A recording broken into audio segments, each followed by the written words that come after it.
The recruitment station on Kepler 442b buzzed with activity as dozens of species from across the galaxy lined up for their chance to join the Galactic Defense Corps. The massive facility stretched for kilometers, its gleaming walls displaying holographic advertisements for military service in 17 different languages. Towering Krillian warriors stood next to nimble Zephyrian scouts, while crystalline Vorthan engineers chatted with gaseous nebular tacticians. Marcus Chun adjusted his worn leather jacket and checked the time on his wrist device. The 24-year-old human had traveled 3-star systems to reach this place, spending his life savings on transport fees. Earth was still considered a developing world by galactic standards, barely 50 years into their membership in the Galactic Federation. Humans were often seen as curiosities rather than serious military candidates. Next, called the Automated Processing Unit, its mechanical voice echoing through the vast hall. Marcus stepped forward to the scanning booth, where a holographic form materialized. The questionnaire appeared in basic English, though he noticed several translation errors that made him smile. Question after question flashed before him. Physical capabilities, combat experience, educational background, psychological profile assessments. When asked about his homeworld classification, Marcus hesitated. Earth was officially listed as a Class 7 habitable world in the galactic database. What most aliens didn't understand was what that really meant. Class 7 worlds were rare. They were death worlds, planets so hostile that only the most adaptable species could survive there. Earth's gravity was nearly twice the galactic standard. Its atmosphere contained oxygen at concentrations that would be toxic to most species. The planet's surface was covered in vast oceans filled with predators, continents that shifted and collided with devastating force, and weather patterns that could kill with little warning. Most galactic citizens required environmental suits just to visit Earth's surface for short periods. But Marcus had been born there. He had grown up hiking through mountains that would crush most aliens under their own weight, swimming in waters that would freeze the blood of creatures from warmer worlds, and breathing air that would burn the lungs of more delicate species. To him, it was just home. The processing continued for hours. Marcus watched as other recruits completed their evaluations, some celebrating acceptance while others walked away disappointed. A group of Saurian warriors laughed loudly as they compared their strength assessments, their reptilian features twisted into expressions of amusement. "Look at that one," one of them hissed, pointing a clawed finger at Marcus. "A human? What's next?" "Recruiting houseplants for the infantry." His companions erupted in laughter, their forked tongues flicking out as they made jokes about human weakness. Marcus ignored them, focusing on his own evaluation. He had learned long ago that actions spoke louder than words. Finally, his results appeared on the screen. Physical assessment, exceptional. Combat readiness, high. Psychological profile, stable. Assignment recommendation, heavy infantry division. Marcus blinked at the screen. Heavy infantry was typically reserved for the strongest species in the galaxy. Krillians with their stone-hard carapaces, behemoths with their massive frames, or the rare Titan-born from high-gravity worlds. No human had ever been assigned to heavy infantry. "There must be some mistake," said a familiar hissing voice behind him. Marcus turned to see the same Saurian warrior who had mocked him earlier.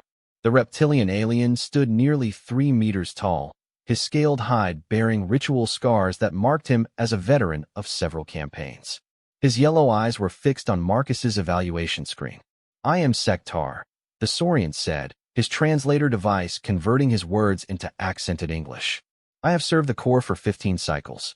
I was assigned to heavy infantry because my people are among the strongest in known space. You." He looked Marcus up and down dismissively. "You are soft flesh and weak bone. There is clearly an error in the evaluation system." "Maybe the system knows something you don't," Marcus replied calmly. Sektar's eyes narrowed. "Perhaps a demonstration is in order. The combat assessment arena is open for voluntary trials. Care to show us what a Deathworlder can really do?" A crowd began to gather as word spread through the recruitment station. It wasn't often that recruits challenged each other before even completing basic training. The combat assessment arena was designed to test fighting capabilities in a controlled environment, with medical teams standing by and safety protocols in place. Marcus followed Sektar and the growing crowd to the arena. The circular combat space was surrounded by energy barriers and monitoring equipment. Holographic displays showed real-time biological readings for both participants. Standard engagement rules announced the arena's AI supervisor. Combat continues until one participant yields, is rendered unconscious, or medical intervention is required. Participants may use natural abilities and standard-issue training weapons. Begin when ready. Sektar selected a plasma staff from the weapon rack, its energy crackling along the meter-long shaft. He moved with the fluid grace of a predator, his powerful legs carrying him in a wide circle around the arena's perimeter. Marcus chose a simple metal rod, about the length of his arm, and weighted at one end. It wasn't much different from the practice weapons he had used during his martial arts training back on Earth. "You may choose something more substantial," Sektar offered, his voice dripping with false concern. "Perhaps a force shield? Or armor plating?" "This'll do," Marcus said, testing the weight of the rod. The crowd murmured among themselves. Several aliens had begun placing bets on the outcome, with odds heavily favoring the experienced Saurian warrior. Marcus could hear fragments of conversation in various languages, most expressing amusement at the presumptuous human. Sektar made the first move, lunging forward with his plasma staff aimed at Marcus's chest. The attack was fast by galactic standards, but to Marcus it seemed almost slow. Growing up on Earth meant developing reflexes adapted to a world where everything was faster, stronger, and more dangerous than anything found on most habitable planets. Marcus sidestepped the thrust and brought his rod down on Sektar's extended arm. The impact was precise, striking a nerve cluster that sent numbing pain shooting up the Saurian's limb. Sektar hissed in surprise and pulled back, shaking his arm to restore feeling. "Lucky strike," the Saurian growled, adjusting his grip on the plasma staff. The next exchange was more cautious. Sektar used his longer reach to probe Marcus's defenses, making quick jabs and swipes with the energy weapon. Marcus gave ground, letting the alien think he was being pushed back, while actually drawing him into the perfect position. When Sektar committed to a powerful overhead strike, Marcus was ready. Instead of backing away, he stepped forward and to the side, letting the plasma staff whistle past his shoulder. His own weapon came up in a tight arc, catching Sektar in the ribs just below his armored chest plates. The sound of impact echoed through the arena. Sektar stumbled, his breathing labored as he tried to process what had just happened. The force of the blow had been tremendous, far beyond what should have been possible from such a small opponent. "How?" Sektar wheezed, struggling to maintain his fighting stance. Marcus didn't answer immediately. Instead, he pressed his advantage, moving with a speed and fluidity that seemed impossible to the watching crowd. His attacks were surgical in their precision, each strike targeting specific vulnerable points on the Saurian's anatomy. The truth was simple, though few in the galaxy truly understood it.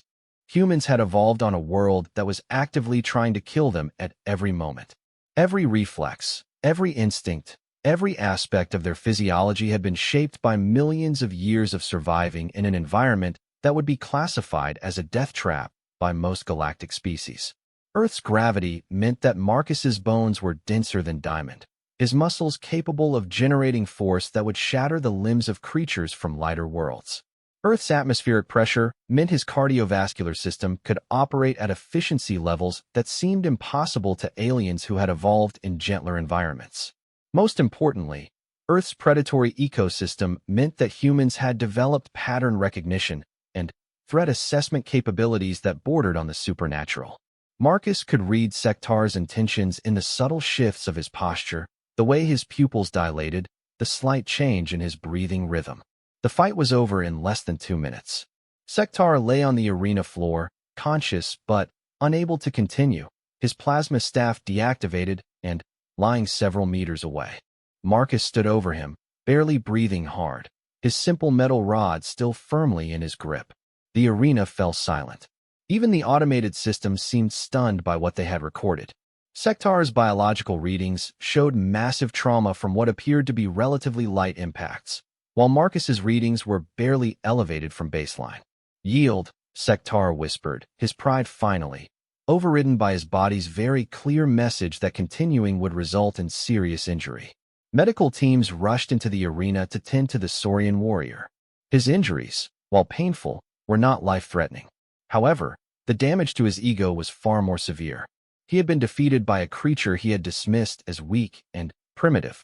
As Marcus left the arena, he found himself surrounded by a very different kind of crowd than before.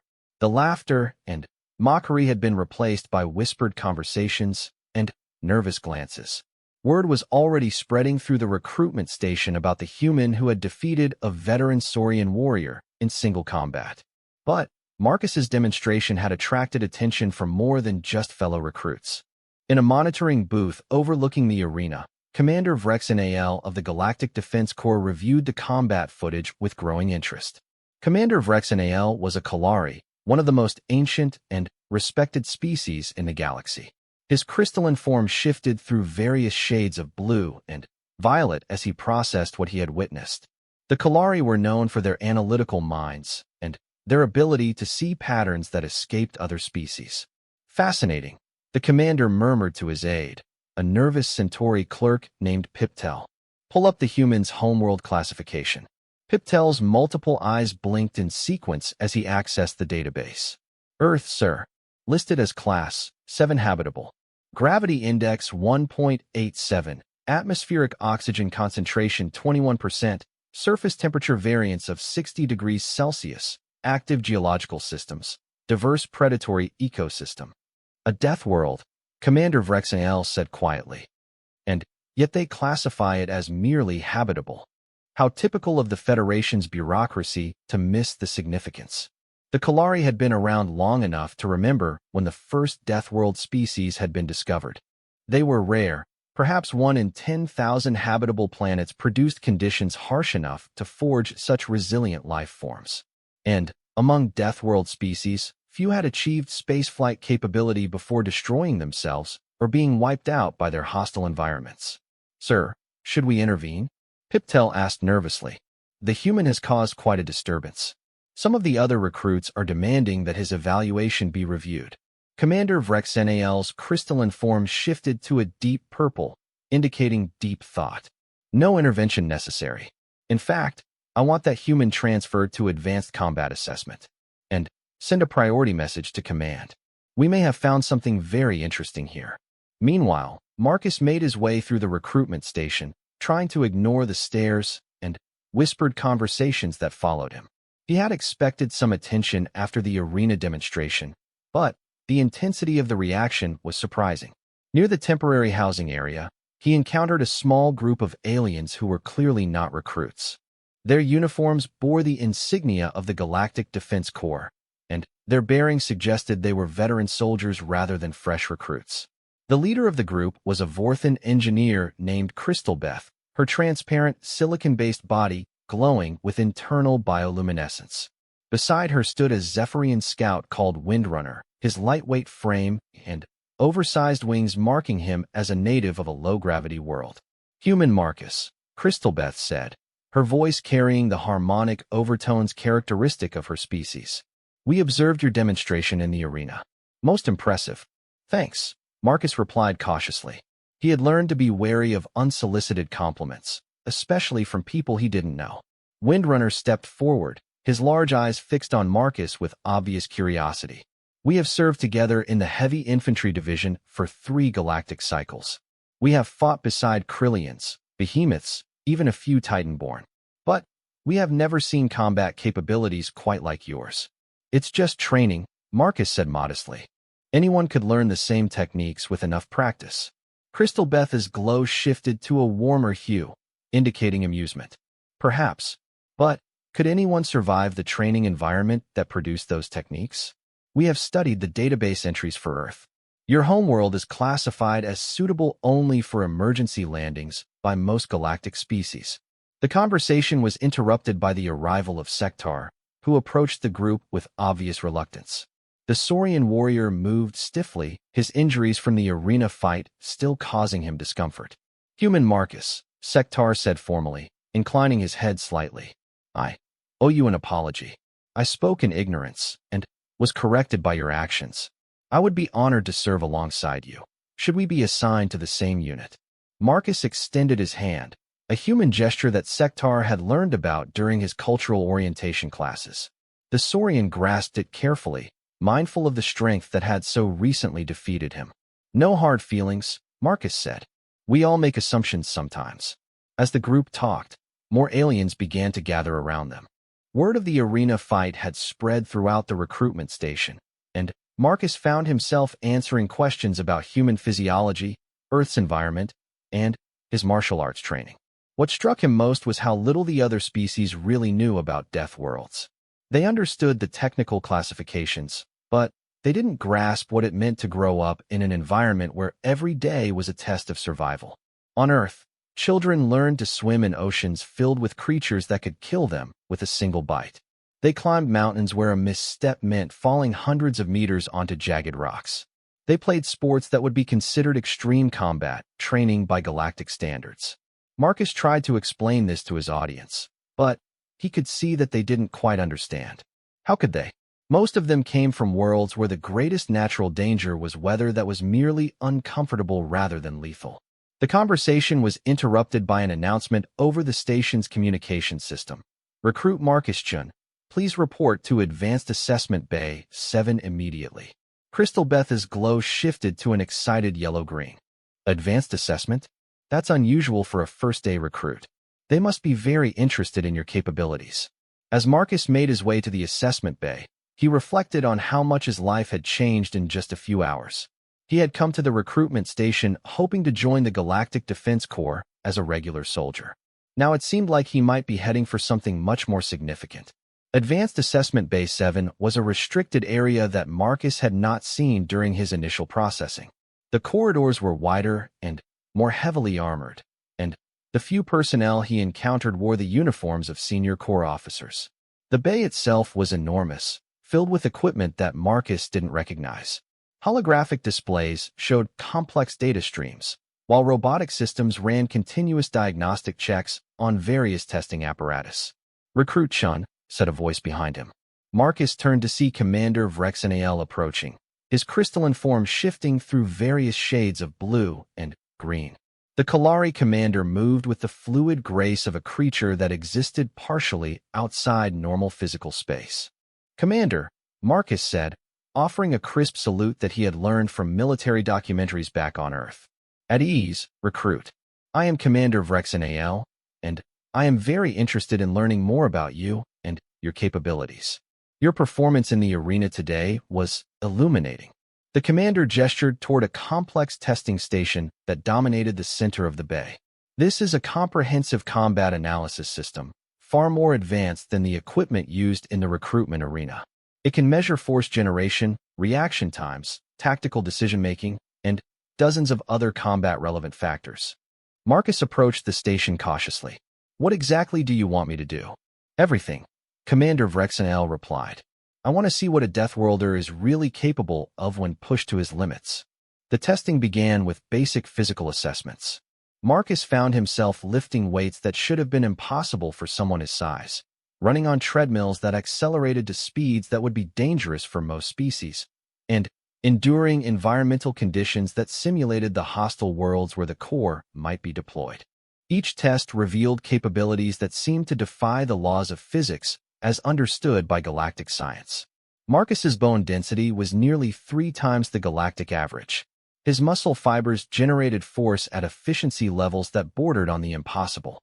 His cardiovascular system operated at pressures that would rupture the blood vessels of creatures from lighter worlds. But the most impressive results came from the cognitive and tactical assessments. Marcus's pattern recognition abilities allowed him to identify threats and opportunities that even advanced AI systems missed. His reaction times were consistently faster than the testing equipment could accurately measure. "Remarkable," Commander Vrexanael murmured as the results compiled. "And you say this is normal for your species?" Marcus shrugged. "I'm probably a bit above average, but not by much. I've been training since I was a kid, but so do most humans who want to join the military." The commander's crystalline form shifted to a deep purple, indicating profound thought. "Recruit Chun, I'm going to ask you a direct question, and I want you to answer honestly. Why did you join the Galactic Defense Corps?" Marcus considered the question carefully. He could give the standard answer about serving the greater good and protecting galactic peace, but something about the commander's manner suggested that a more honest response was called for. Earth is still considered a backwater world by most of the galaxy, he said finally. Humans are seen as primitive and weak. I wanted to prove that we're capable of more than people think. I wanted to show that we belong here. Commander Vrexnal's form shifted to a warm golden hue, indicating approval. An admirable goal, and based on what I've seen today, I believe you may have the opportunity to achieve it sooner than you think. The commander moved to a secure communication station and began entering a complex series of codes. I'm recommending you for immediate assignment to a special operations unit. There's a mission coming up that could benefit from your unique capabilities. Special operations? Marcus asked, surprised. But I haven't even completed basic training yet. Basic training is designed to bring recruits up to minimum acceptable standards, the commander explained. You're already operating at levels far beyond those standards. What you need is specialized training to help you work effectively with other species and understand galactic combat doctrines. As they spoke, alerts began flashing throughout the assessment bay. Emergency signals pulsed through the station's communication system, and Marcus could hear the sound of rapid footsteps in the corridors outside. What's happening? He asked. Commander Vrexnal's form shifted to an urgent red as he accessed the incoming reports. Pirates, he said grimly. A fleet of Ravager ships has just dropped out of hyperspace near the outer sensor perimeter. They're demanding tribute from all vessels in the system. The Ravagers were one of the most notorious pirate organizations in the galaxy, known for their brutal tactics and advanced technology. They operated fleets of heavily armed vessels and had no qualms about attacking civilian targets or even military installations. How many ships? Marcus asked. Preliminary reports indicate at least 15 vessels, including 3 heavy cruisers, the commander replied, his attention focused on the tactical displays. The local defense force consists of only 2 patrol ships and a few customs vessels. They're hopelessly outgunned. Marcus felt a familiar surge of adrenaline, the same feeling he had experienced during dangerous situations back on Earth. It was a combination of fear and excitement that had kept his ancestors alive through millions of years of evolution on a hostile world. What can I do to help? He asked. Commander Vrexnal looked at him with what might have been surprise, though it was difficult to tell with a crystalline being. You're a recruit, Marcus. You have no obligation to involve yourself in combat operations. I didn't come all this way to hide in a bunker while other people fight, Marcus replied firmly. If there's something I can do to help protect this station, I want to do it. The commander's form shifted through several colors rapidly, indicating rapid processing of complex thoughts. Finally, he settled on a determined blue-green. Very well, he said. There is one possibility. The station has several defensive gun positions that were designed for species with superior reaction times and physical capabilities. Most galactic species can't operate them effectively, but someone with your capabilities might be able to make a difference. Marcus felt his heart rate increase as he processed the implications. He was about to go from recruit to combat soldier in a matter of minutes, facing one of the most dangerous pirate organizations in known space. But as he followed Commander Vrexnal through the corridors toward the station's defensive positions, Marcus felt a strange sense of confidence. He had spent his entire life preparing for challenges that would test the limits of his abilities. Now he was about to discover what a human could really accomplish when the stakes were life and death. The recruitment station was about to learn that humans were far more dangerous than anyone had imagined. And the Ravager pirates were about to discover why Earth was classified as a death world. The defensive gun position was located in the station's outer ring, a heavily armored section designed to protect the recruitment facility from exactly this kind of attack. As Marcus followed Commander Vrexnal through the maze of corridors, he could feel the station's defensive systems coming online around them. Emergency lighting bathed everything in a red glow, and the constant hum of the station's power generators had changed to a higher, more urgent frequency. Through the transparent aluminum viewports, Marcus could see the distant flashes of ships dropping out of hyperspace as the Ravager fleet assembled for their attack. The Mark 7 defense cannons are designed to be operated by Titan-born gunners, Commander Vrexanal explained as they reached the gun position. Their reaction speeds and physical strength allow them to track multiple targets while manually adjusting for gravitational variations and hyperspace distortions. Marcus examined the gunner's station with interest. The control systems were massive, designed for beings nearly 3 meters tall with proportional strength. The targeting interface required simultaneous manipulation of dozens of controls while processing information from multiple sensor feeds. The station's automated defenses will handle the majority of incoming threats, the commander continued. But the Ravagers are known for using small, fast attack craft that can slip through automated targeting systems. That's where manual gunners become essential. A new voice interrupted their conversation. Commander Vrexanal, what is the meaning of this? Marcus turned to see a tall, imposing figure approaching them. The newcomer was clearly military, wearing the uniform of a corps colonel, but his species was unfamiliar. He stood nearly 4 meters tall, with gray skin that seemed to be composed of overlapping metallic plates. When he moved, Marcus could hear the faint whisper of servos and hydraulics. Colonel Thandor, Commander Vrexanal replied formally. I was just briefing Recruit Chun on the operation of the defense stations. Colonel Thandor's optical sensors focused on Marcus with obvious disapproval. This is highly irregular, Commander. Defense positions are restricted to qualified personnel only. This, human, has not completed even basic training. The recruit's capabilities are exceptional, the commander replied calmly. I believe he can be of significant assistance in our current situation. Exceptional. Colonel Thandor's metallic voice carried a tone of skepticism. Commander, I understand that humans are new to the galactic community and perhaps deserve some consideration, but this is a combat situation. We cannot afford to indulge in social experiments. Marcus felt his temper rising, but he forced himself to remain calm. He had dealt with prejudice before, both on Earth and during his journey to reach the recruitment station. Sometimes the only way to change minds was through actions rather than words. With respect, Colonel, Marcus said formally, I'd like to volunteer for duty. If I can help protect this station, I want to try. Colonel Thandor's optical sensors whirred as they refocused on Marcus. Volunteer? Young human, do you understand what you are suggesting?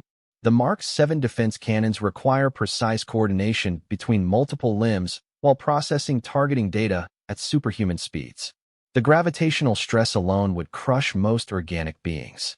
I'd still like to try, sir. The colonel's metallic plates shifted slightly, a gesture that Marcus interpreted as either amusement or exasperation. Very well. But when you find yourself overwhelmed by the demands of the system, do not expect special consideration. This is a combat zone, not a training exercise. Commander Vrexanal led Marcus to the gunner's station and began explaining the controls. The targeting system was incredibly complex, requiring the operator to track multiple targets simultaneously while calculating firing solutions that accounted for relative motion, gravitational fields, and the effects of hyperspace distortions. The primary challenge, the commander explained, is that small attack craft can change course unpredictably. Automated systems tend to target where the craft was, rather than where it will be. A skilled gunner can anticipate these changes and adjust accordingly. Marcus studied the interface carefully, noting the similarities to flight simulation games he had played on Earth. The basic principles were the same: track the target, lead the shot, adjust for environmental factors. The main difference was the complexity and the stakes. Alarms began blaring throughout the station as the Ravager fleet moved into attack formation. Through the viewports, Marcus could see the distinctive red hulls of pirate vessels spreading out in a wide arc around the station's defensive perimeter. Contact in 30 seconds, announced the station's AI over the communication system. All defensive positions, prepare for engagement. Marcus slipped into the gunner's seat and was immediately struck by how poorly it fit his human physiology.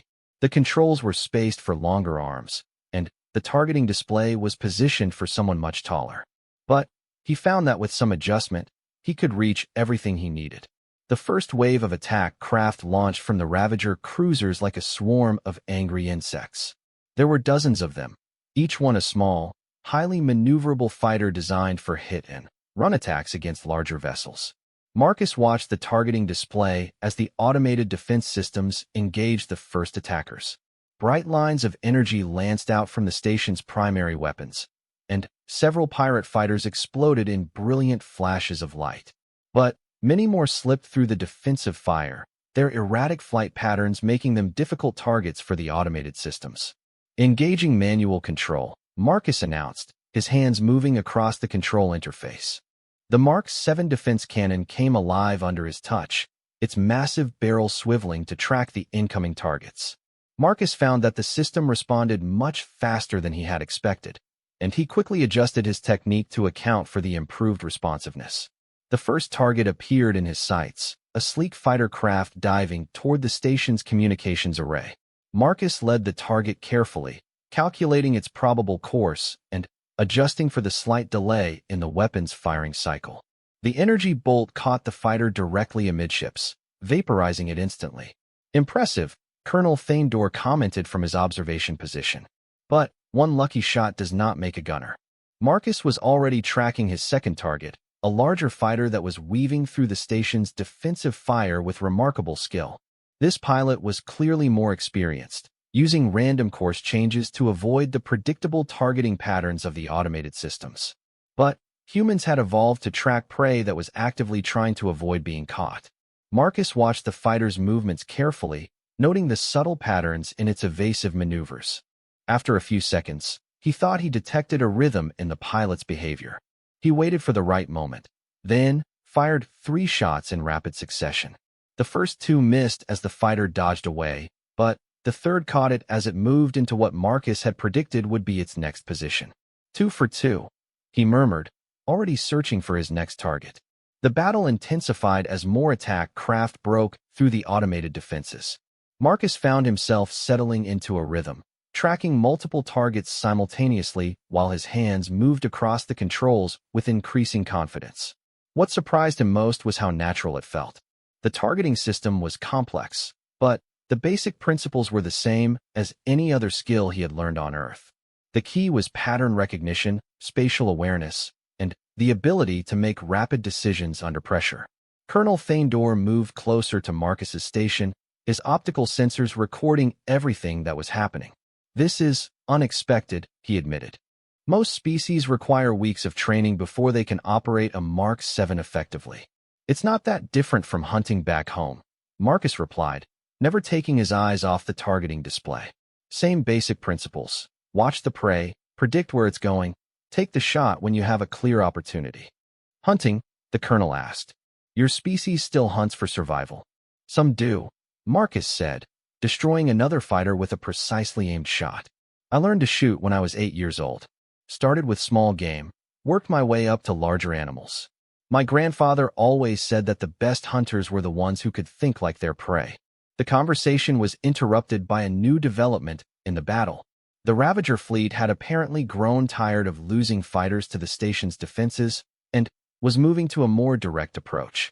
3 heavy cruisers were accelerating toward the station, their massive hulls bristling with weapons. "All defensive positions, priority target the incoming cruisers," ordered the station commander over the communication system. "We cannot allow them to reach effective range." Marcus watched as the station's primary weapons opened fire on the approaching cruisers.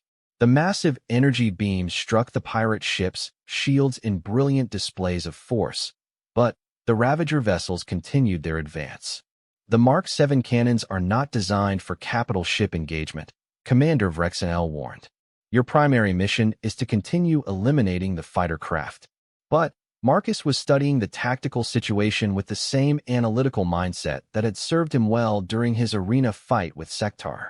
The cruisers were heavily shielded against direct assault, but they had a weakness that the station's automated systems weren't programmed to exploit. "Commander," he said, "what if we don't target the cruisers directly?"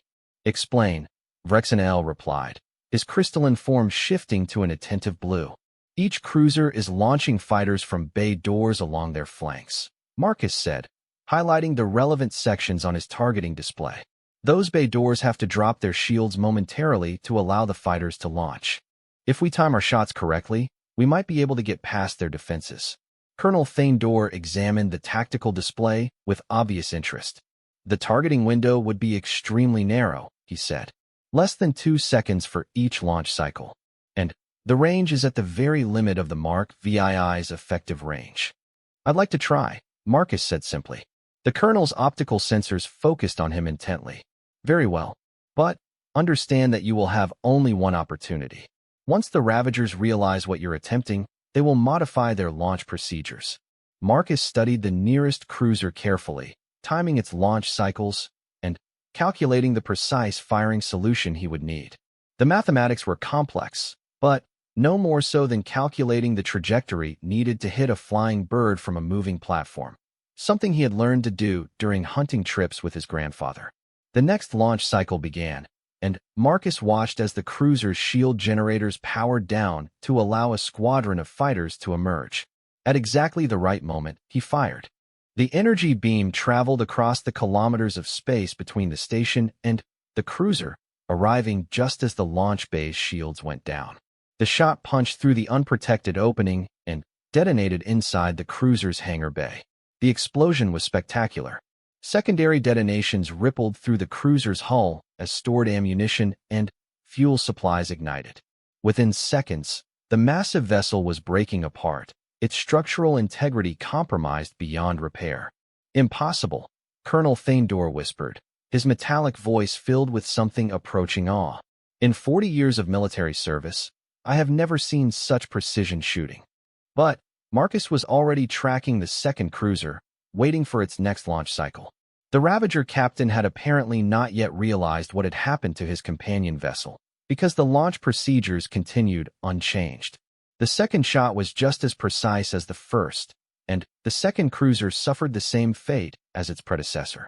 This time, however, the remaining Ravager vessels realized they were facing something unexpected. Unknown station weapons signature detected.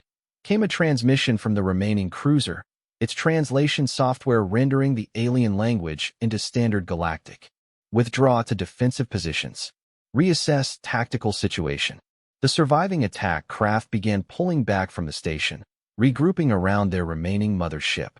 Marcus continued to pick them off as they retreated, but his attention was focused on the command cruiser itself. The Ravager commander was clearly experienced, because the cruiser's launch procedures suddenly changed. Instead of opening single bay doors in sequence, all the remaining launch bays opened simultaneously, releasing the last of the fighter squadrons in a coordinated mass launch. It was a smart tactic designed to prevent the kind of precision targeting that had destroyed the other two cruisers. But it also created a different kind of opportunity. Marcus adjusted his firing pattern, no longer targeting the launch bays themselves, but rather the dense formation of fighters as they emerged from the ship. At such close range and high concentration, it was impossible to miss. The Mark 7 cannon fired repeatedly, each shot tearing through multiple targets in the densely packed formation. Within moments, the majority of the Ravager fighter force had been eliminated, leaving the command cruiser virtually defenseless. "This is Ravager Command to all units," came another transmission, this one clearly from the fleet commander himself. "Immediate withdrawal authorized. Jump to hyperspace as soon as engines are ready." The remaining Ravager vessels began accelerating away from the station, their crews clearly having lost any appetite for continuing the engagement. Within minutes, they had jumped to hyperspace, leaving behind only debris and the bodies of their fallen comrades. The station's defensive alert was finally canceled, and normal lighting returned to the corridors and compartments. Marcus remained at his gunner's position for several minutes, watching the tactical display to ensure that all threats had been eliminated. "Recruit Chun," Colonel Thandor said formally, "I owe you an apology. I allowed my preconceptions about your species to cloud my judgment regarding your capabilities." "No apology necessary, sir," Marcus replied. "I probably would have reacted the same way if our positions were reversed." Commander Vrexanael approached the gunner's station, his crystalline form glowing with satisfaction. "Marcus, in my 30 years of military service, I have never seen such effective gunnery. You eliminated 17 fighter craft and 2 heavy cruisers in less than 20 minutes. 18 fighters," Marcus corrected absently, still checking his targeting logs. "And it was closer to 15 minutes. The commander's form shifted to an amused golden hue. Of course, my mistake. As they prepared to leave the gun position, Marcus found himself surrounded by other personnel who had heard about his performance during the battle. Word was spreading quickly through the station about the human recruit who had single-handedly turned the tide against a Ravager fleet. But the attention that concerned Marcus most came from a small group of aliens who had been watching the battle from the station's observation deck. Unlike the military personnel and fellow recruits, these individuals wore civilian clothing and carried themselves with the confident bearing of people accustomed to authority. Recruit Chun, one of them called out as Marcus passed through the corridor. Might we have a word with you? The speaker was a Nexarian diplomat named Ambassador Kethval, his silver skin gleaming under the station's lighting. Beside him stood a Centauri trade representative and what appeared to be a Vorthan scientist. Of course, Marcus replied, though he felt somewhat uncomfortable with the sudden attention from such high-ranking civilians. Your performance today was quite remarkable, Ambassador Kethval said smoothly. It has raised some very interesting questions about human potential and Earth's possible role in galactic affairs. Marcus wasn't sure how to respond to that. He had joined the military to serve, not to become some kind of political symbol for his species. We represent several key committees within the Galactic Federation, the Centauri representative explained. Defense appropriations, colonial development, species advancement protocols. Your actions today suggest that humanity may be ready for a much more significant role in galactic civilization than was previously thought. I'm just one person, Marcus said carefully. I don't think you can draw conclusions about all of humanity based on one battle. The Vorthan scientist stepped forward, her crystalline features reflecting the corridor lighting. Actually, we can. Your physiological readings during the combat engagement were quite extraordinary. If they are representative of average human capabilities, then Earth represents the single most valuable military resource that the Federation has discovered in centuries. Marcus felt increasingly uncomfortable with the direction of the conversation. He had volunteered for military service because he wanted to make a difference, not because he wanted to be studied like some kind of laboratory specimen. If you'll excuse me, he said politely, I need to report back to my commanding officer. Of course, Ambassador Kethval replied smoothly. But we would very much like to continue this conversation at a later time. Perhaps we could arrange a more formal meeting? Marcus nodded noncommittally and made his escape, leaving the diplomats to discuss whatever implications they thought his performance might have for human-galactic relations. He found Commander Vrexen AL in the station's command center, reviewing after-action reports with the facility's senior officers. The atmosphere in the room was one of relief mixed with amazement at how quickly the threat had been neutralized. Marcus, the commander said as he approached. Perfect timing. We were just discussing your assignment. Assignment? Marcus asked. The Galactic Defense Corps has an immediate need for personnel with your specific capabilities, Commander Vrexen AL explained. There's a special operations unit that could benefit greatly from having someone with Deathworlder reflexes and human tactical thinking. Colonel Thaindor, who had apparently been monitoring the conversation, stepped forward. The Titan Guard, he said. The Corps' elite heavy assault unit. They specialize in operations that are too dangerous for conventional forces. Marcus had heard of the Titan Guard, though only in passing. They were legendary within military circles, known for taking on missions that other units considered impossible. Their membership was restricted to species that could survive in the most hostile environments in the galaxy. What kind of missions? He asked. Death World infiltration, Commander Vrexen AL replied. Hostile environment combat operations. Deep space boarding actions against heavily defended targets. Essentially, any operation where standard safety protocols would prevent normal forces from being effective. It sounded exactly like the kind of challenge that Marcus had been hoping to find when he joined the Corps. But something about the timing bothered him. This is all happening very fast, he said. A few hours ago, I was just another recruit. Now I'm being offered assignment to an elite unit. Colonel Thaindor's optical sensors focused on him with what might have been approval. An excellent question, recruit. Yes, this is unusual. But your performance today demonstrated capabilities that we cannot afford to waste on routine assignments. There's also the matter of timing, Commander Vrexen AL added. The Titan Guard has just lost several members during a recent mission. They need replacements quickly, and you've proven that you can perform at the required level. Marcus considered the offer carefully. On one hand, it represented exactly the kind of opportunity he had dreamed of. On the other hand, he was suspicious of any offer that seemed too good to be true. What would my training involve, he asked. Accelerated combat instruction focused on working with alien species and understanding galactic warfare techniques, the commander explained. You already possess the physical capabilities and tactical instincts needed for the work. What you need is familiarity with core procedures and protocols. How long would the training take? Standard training for the Titan Guard takes 6 months, Colonel Thaindor replied. For someone with your capabilities, we estimate 4 to 6 weeks would be sufficient. Marcus made his decision. I accept. Commander Vrexnal's crystalline form glowed with satisfaction. Excellent. Your transport to the training facility leaves tomorrow morning. I suggest you get some rest. The next few weeks will be very challenging. As Marcus left the command center to find his temporary quarters, he reflected on how dramatically his life had changed in the span of a single day. When he had awakened that morning, he had been just another hopeful recruit from a backwater planet. Now he was apparently on the fast track to joining one of the most elite military units in the galaxy. But, as he prepared for sleep, Marcus couldn't shake the feeling that his real challenges were just beginning. The arena fight and the battle with the Ravagers had been tests of his individual capabilities. Working with the Titan Guard would require him to function as part of a team, to coordinate with alien species whose psychology and physiology he didn't fully understand.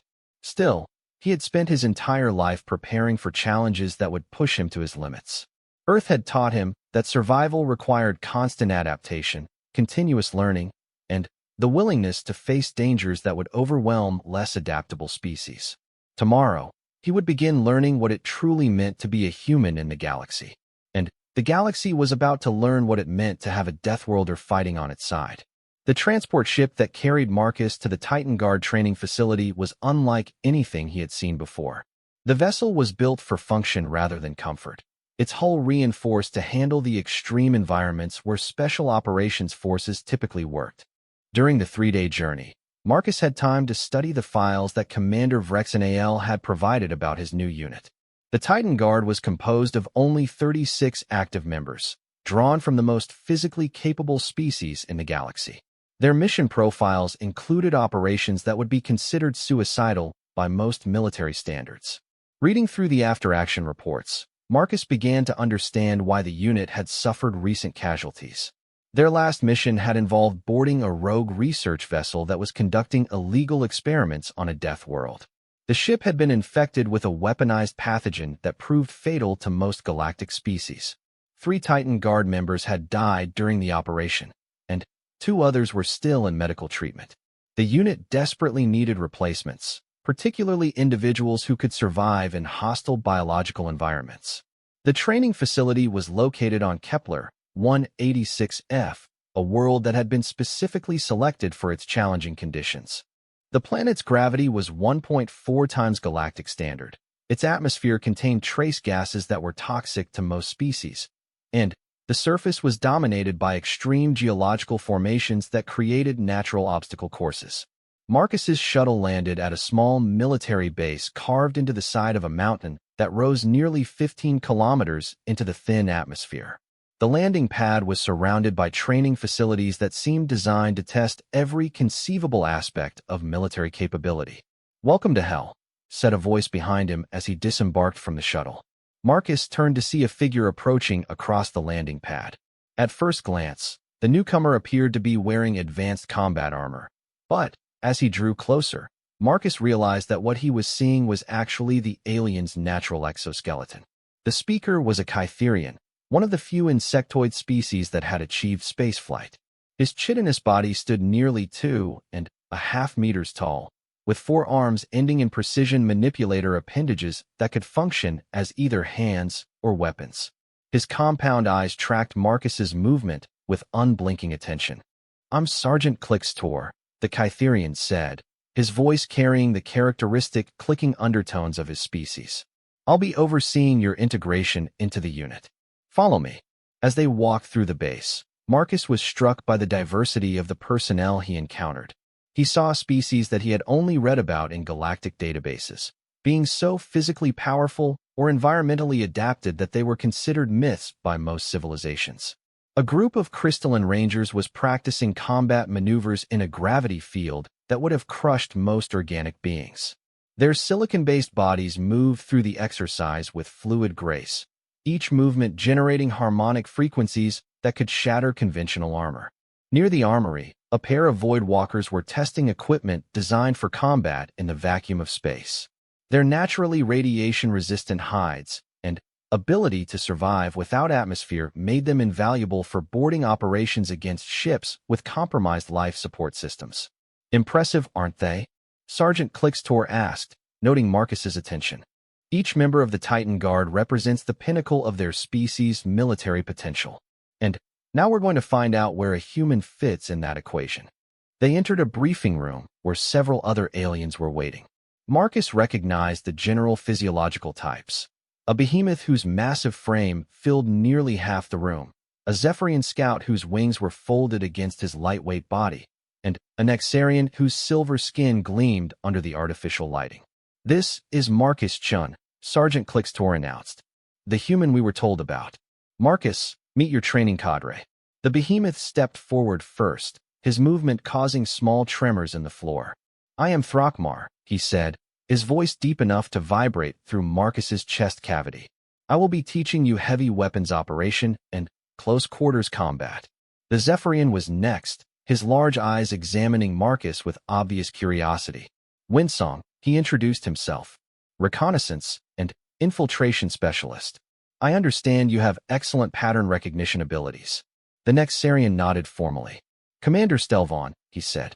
"I oversee tactical coordination and strategic planning. I've reviewed your performance during the Ravager engagement. Most impressive." "Thank you," Marcus replied, though he was beginning to feel somewhat overwhelmed by the attention his recruitment station performance was receiving. "Don't let it go to your head," Sergeant Clixtor warned. "What you did at the recruitment station was effective, but it was also relatively simple. The missions we undertake require capabilities that go far beyond marksmanship and basic tactics." Over the following days, Marcus began to understand what the sergeant meant. The training regimen was unlike anything he had experienced, designed to push participants to the absolute limits of their capabilities and beyond. Physical conditioning took place in environments that simulated the worst conditions found throughout the galaxy. Marcus found himself running obstacle courses in crushing gravity, practicing combat maneuvers in toxic atmospheres, and learning to function effectively while wearing environmental suits that limited his mobility and sensory input. The academic components were equally challenging. Marcus had to master tactical doctrines developed by dozens of different species, each with their own approaches to warfare based on their unique physiological and psychological characteristics. What surprised him most was how well he adapted to the challenges. The extreme conditions that would have overwhelmed most galactic species were merely difficult for someone who had grown up on Earth. His Deathworld conditioning allowed him to function effectively even when the training pushed him to exhaustion. "Remarkable," Commander Stelvon commented after watching Marcus complete a navigation exercise in zero gravity while wearing a malfunctioning environmental suit. "Your species' adaptability is truly exceptional." But the real test came during team exercises, where Marcus had to learn to coordinate with alien species whose capabilities and limitations were completely different from his own. Working with Thrakmar taught him about leveraging overwhelming physical force in tactical situations. The behemoth's approach to combat was straightforward: identify the strongest enemy position and smash through it with irresistible power. But coordinating that kind of assault required precise timing and careful positioning to avoid friendly fire incidents. Winsong showed him techniques for gathering intelligence in hostile territory, using speed and stealth to penetrate enemy positions without being detected. The Zephyrian's lightweight physiology allowed him to move through terrain that would be impassable for heavier species, but he relied on teammates to provide cover and support when extraction became necessary. Commander Stelvon's tactical lessons were the most complex, involving multidimensional thinking about battlefield conditions, resource management, and the coordination of diverse capabilities into effective combat operations. Each species brings unique advantages to our operations, the commander explained during one particularly intensive planning session. Behemoths provide overwhelming force projection. Zephyrians offer unmatched reconnaissance capabilities. Crystalline Rangers can operate in environments that would destroy conventional equipment. What do humans bring? Marcus asked. Commander Stelvon's silver skin shifted to a more reflective configuration, indicating deep thought. Adaptability, he said finally. Most species excel in specific environmental conditions, but struggle when those conditions change. Humans seem capable of maintaining effectiveness across a much wider range of operational parameters. The first real test of Marcus's integration with the unit came during a simulated mission that recreated the conditions of a recent Titan Guard operation. The scenario involved infiltrating a heavily defended facility located on a planet with environmental conditions that would be fatal to most galactic species. Marcus's team for the exercise included Windsong for reconnaissance, Throckmar for assault operations, and a crystalline ranger named Resonance for technical support. Their mission was to penetrate the facility's defenses, locate and secure a high-value target, and extract without triggering a general alarm. The simulated environment was a nightmare of toxic atmosphere, unstable terrain, and defensive systems designed by some of the most paranoid military engineers in the galaxy. The facility itself was built into the side of an active volcano, with multiple layers of automated defenses and a garrison of enemy forces. Windsong's reconnaissance revealed that the main approach routes were heavily monitored, with sensor networks that could detect conventional infiltration attempts from kilometers away. The facility's designers had assumed that any attacking force would need to use standard approach vectors, making those areas nearly impregnable. But Marcus had grown up learning to hunt animals that were specifically adapted to detect and avoid predators. He had developed an intuitive understanding of how to move through hostile territory without triggering the defensive responses of creatures that had evolved to be almost impossible to surprise. What if we don't use the standard approaches? He suggested during the team's planning session. Explain, Commander Stelvon said, his silver skin shifting to an attentive blue. Marcus indicated a section of the volcanic terrain that all conventional tactical doctrine would consider impassable. The eastern slope is too steep and unstable for most species to navigate safely. That's why there are no defensive positions covering it. Windsong examined the terrain data with his large, sensitive eyes. The slope angle exceeds safe parameters for most galactic species, he confirmed. The volcanic soil is loose and prone to avalanches. The atmospheric sulfur concentration would be fatal to most organic beings. But not to humans, Marcus pointed out. My species evolved on a geologically active planet. We're adapted to deal with unstable terrain and toxic atmospheric conditions. Throckmar's massive head tilted in consideration. It's possible, he rumbled.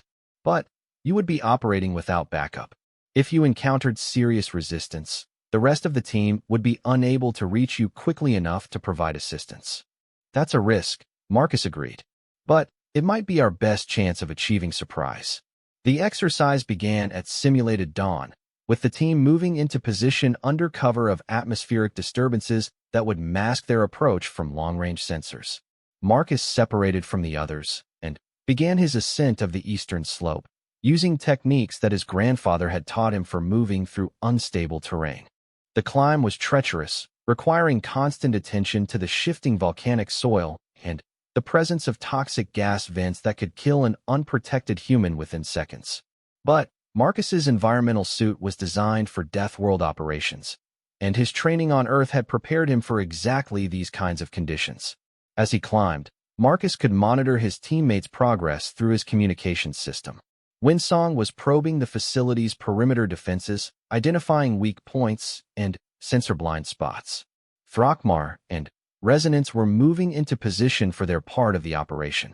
The eastern slope proved to be undefended, exactly as Marcus had predicted. The facility's designers had considered it impassable and had allocated their defensive resources to more conventional approach routes. By the time Marcus reached the facility's outer perimeter, he was behind the main defensive line and able to approach the primary structure undetected. The target was located in a heavily shielded section of the facility that could only be reached through a series of security checkpoints and environmental barriers. But Marcus's position allowed him to bypass most of those obstacles, reaching the target area while the defensive forces were focused on his teammates' diversionary attacks. The simulation concluded with Marcus successfully locating and securing the high-value target, while his teammates created enough distraction to allow for a clean extraction. The entire operation took less than 2 hours and resulted in minimal simulated casualties. Exceptional performance, Sergeant Clickstor commented during the post-exercise debriefing. Your approach was completely outside standard tactical doctrine, but it was highly effective. Commander Stelvon was even more complimentary. This represents exactly the kind of innovative thinking that makes the Titan Guard effective, he said. Most military units rely on established procedures and proven techniques. We succeed by doing things that our enemies consider impossible. But the real validation of Marcus's capabilities came from an unexpected source. As the training cadre was reviewing the exercise recordings, an alert signal began flashing on the command center's communication systems. Priority message from Galactic Defense Corps Command announced the facility's AI. Immediate deployment authorization for Operation Nightfall. Sergeant Clickstor's compound eyes focused intently on the incoming message. That's unusual, he said. Operation Nightfall was scheduled for next month. Why the acceleration? The answer became clear as the full briefing package downloaded to the command center's systems. A research facility in the Outer Rim had gone dark 3 days earlier.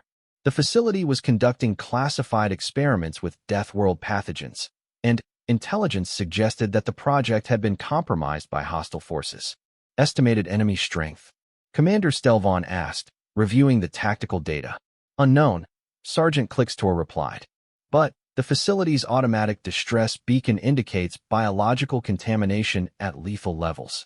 Whatever happened there, it's created an environment that would be fatal to most galactic species. Marcus felt a familiar surge of adrenaline as he processed the implications. This wasn't a training exercise or a simulation. It was a real mission that could determine the fate of potentially millions of lives. What's our timeline? He asked. Transport departs in 6 hours, the sergeant replied. Mission briefing will continue en route. This is exactly the kind of operation that the Titan Guard was created to handle. As the team prepared for deployment, Marcus reflected on how much had changed since his arrival at the training facility. He had come expecting weeks of intensive preparation before being considered ready for actual operations. Instead, he was about to embark on his first real mission after less than 2 weeks of training. But as he checked his equipment and reviewed the mission parameters, Marcus felt confident that he was ready. The training had been intensive, but it had built on capabilities and instincts that had been developing throughout his entire life.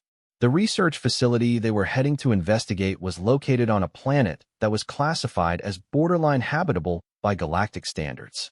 The atmospheric composition included several gases that were toxic to most species. The gravity was significantly above normal, and the native ecosystem included predators that had evolved specifically to hunt intelligent prey.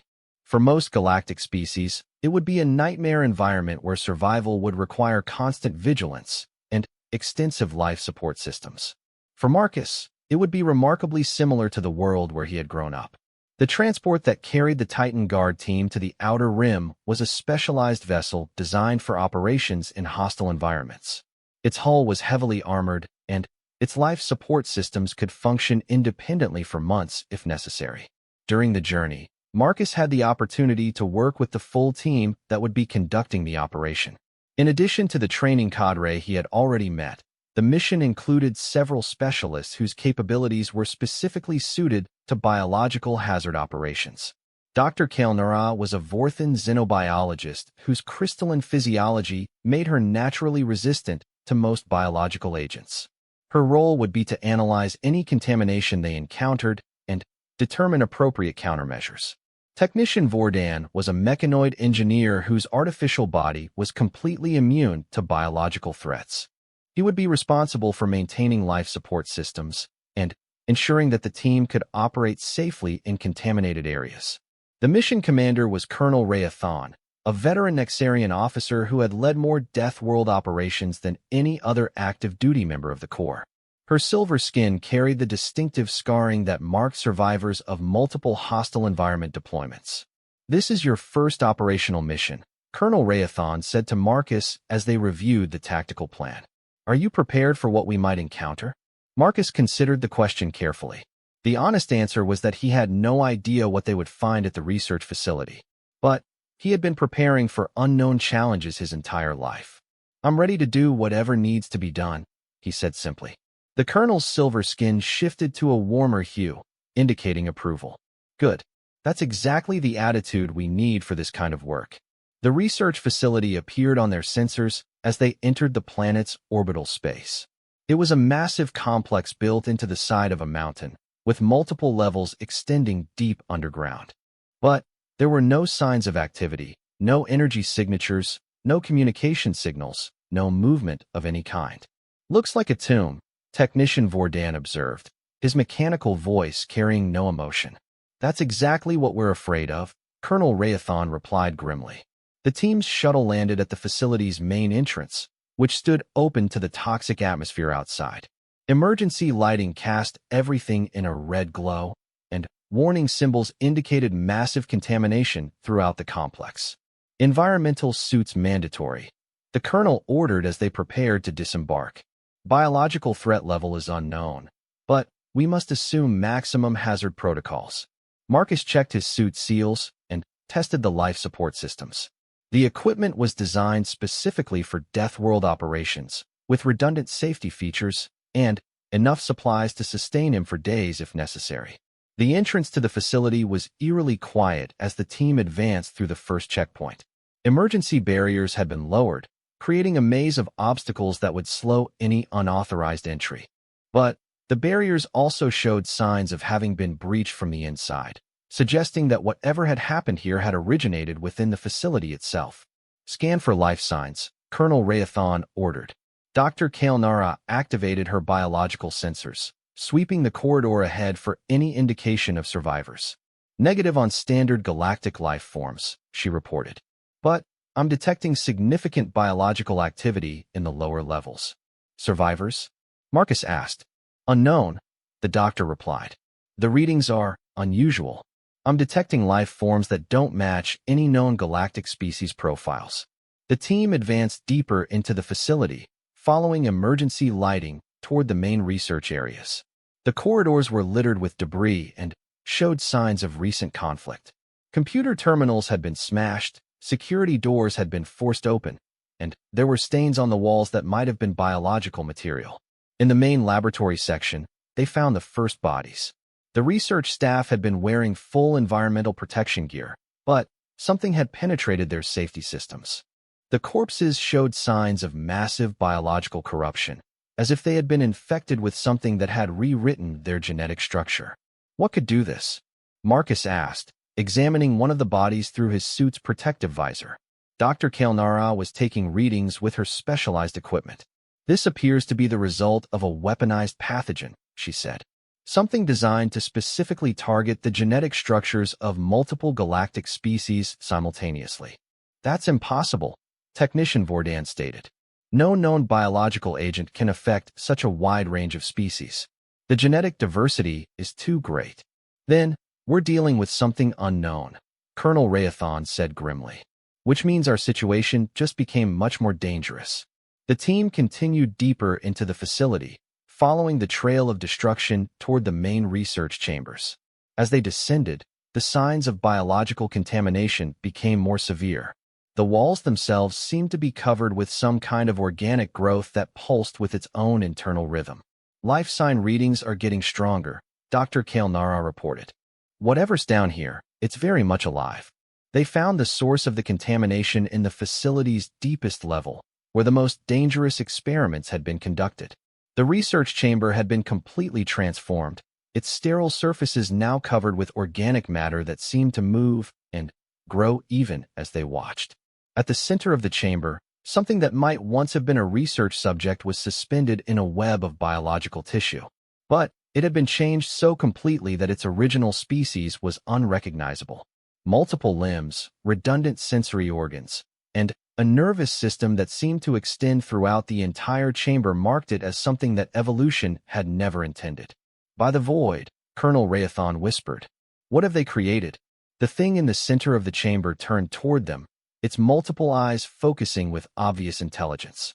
When it spoke, its voice was a harmonized chorus of every galactic species they had ever encountered. Welcome, it said in perfect standard galactic. You arrived just in time to witness the next phase of evolution. We have been waiting for you.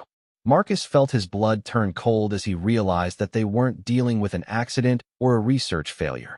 They had walked into a trap set by something that had once been a member of the galactic community, but had been transformed into something entirely different. The creature gestured with limbs that belonged to no single species, and the organic matter covering the walls began to move with purpose. It was trying to surround them, to trap them in the same chamber where it had been transformed. Fall back, Colonel Raython ordered. Emergency extraction protocols. But, as the team turned to retreat, they found their path blocked by more organic growth that had spread through the corridors behind them.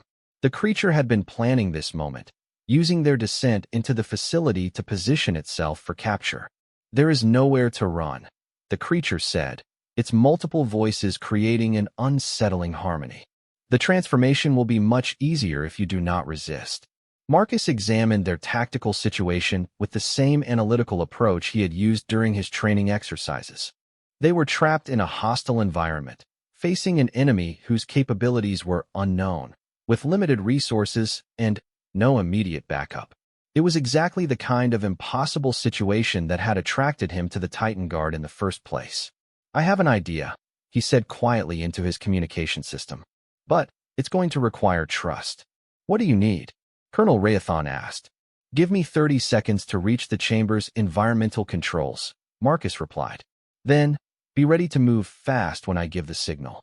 Before anyone could object, Marcus was moving, using the combat techniques that Throckmar had taught him combined with the stealth skills he had learned from Windsong. The organic matter covering the walls tried to intercept him, but his Deathworld reflexes allowed him to dodge through the grasping tendrils. The environmental control station was exactly where the facility's blueprints had indicated it would be.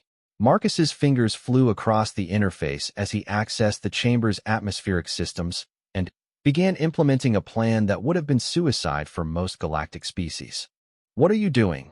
The creature demanded, its harmonized voice rising in pitch as it realized that something unexpected was happening.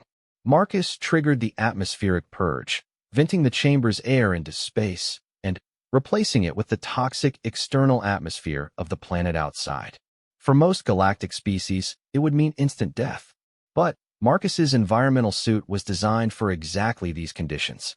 The organic matter covering the walls immediately began to wither and retreat as the hostile atmosphere flooded the chamber. The creature itself screamed in harmonized agony as its biological matrix, designed for controlled laboratory conditions, began to break down. Now, Marcus shouted into his communication system. The team moved as one, following their planned extraction route while the chamber's defenses were compromised. Marcus brought up the rear, using his metal rod, the same simple weapon he had chosen during his arena fight with Sektar, to clear a path through the dying organic growths. They reached the surface just as the facility's automatic systems triggered a complete sterilization protocol, flooding the entire complex with radiation that would eliminate any remaining biological contamination. The creature's screams followed them until the massive steel doors sealed shut, containing the nightmare that the research facility had become. Outstanding work, Colonel Raython said as their shuttle lifted off from the planet's surface. Your quick thinking saved all our lives. Marcus removed his helmet and breathed deeply of the shuttle's recycled air. Just another day for a Deathworlder, he said with a tired smile. But, as he looked around at his teammates, the diverse collection of species that represented the galaxy's most elite military unit, Marcus realized that he had found something he hadn't expected when he joined the Galactic Defense Corps. He had found a place where being human was not just accepted, but valued, where his Deathworld conditioning wasn't a curiosity to be studied, but a capability to be utilized, where he could serve alongside beings whose strength and skills complemented his own in ways that made all of them more effective. The Ravager recruit who had once grabbed at Earth's designation as a primitive world would never have believed that a human could become one of the galaxy's most feared and respected warriors. But Marcus Chun had proven that sometimes the most dangerous predators were the ones that looked harmless from a distance. As their shuttle jumped to hyperspace, carrying them back to report on their mission's success, Marcus smiled at the thought of what other challenges the galaxy might offer. He had spent his entire life preparing for the unknown, and now he had an entire universe of possibilities ahead of him.